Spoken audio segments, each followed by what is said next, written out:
Good morning po mga ka-IBL. So andito tayo ngayon sa yard natin.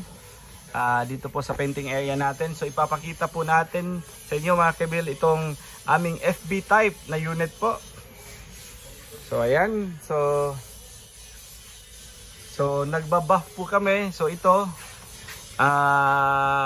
itong side po mga ka-IBL, ito na po yung kakatapos lang namin na buff. Tapos itong side nito, yan po ang ibabuff pa namin. So ayan po. So mga ka-IBL, so makikita nyo naman po itong kakatapos lang nating mag-buff. So talagang napakakintab.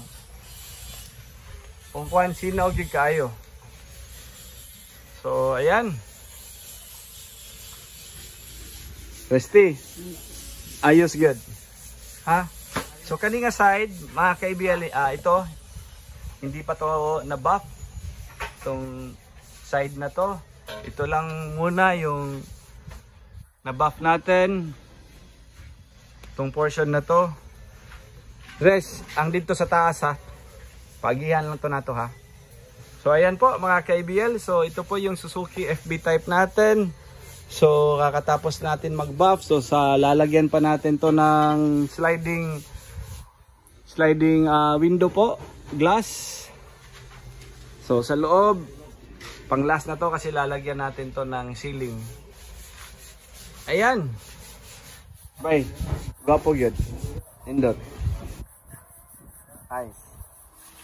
Ganahan ko nga sinaw yun bay ha? Oh. Ha? Ha? Ganahan yun ko nga inani yun, oh? Oh. So lahi yun ang ansal. No? Kita yun ni mo. So ibang iba po talaga yung Anzal na paint compared to ibang brand. Kasi yung Anzal po mga ka-IBL, yan po yung top quality po talaga na paint. Top brand po yan. So ito po yung ginagamit namin dito po sa IBL. So ayan mga ka-IBL, so ipapakita namin to sa inyo once na finish na po lahat. Mayroon na pong Meron na pong tires lahat po. So yan.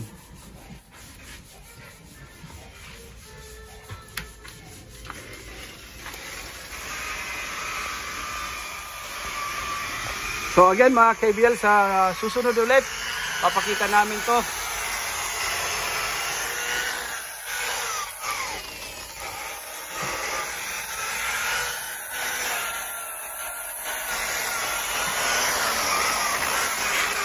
Kuha na lang ang basing pad ha. Okay rest, thank you. Thank you po mga ka-IBL.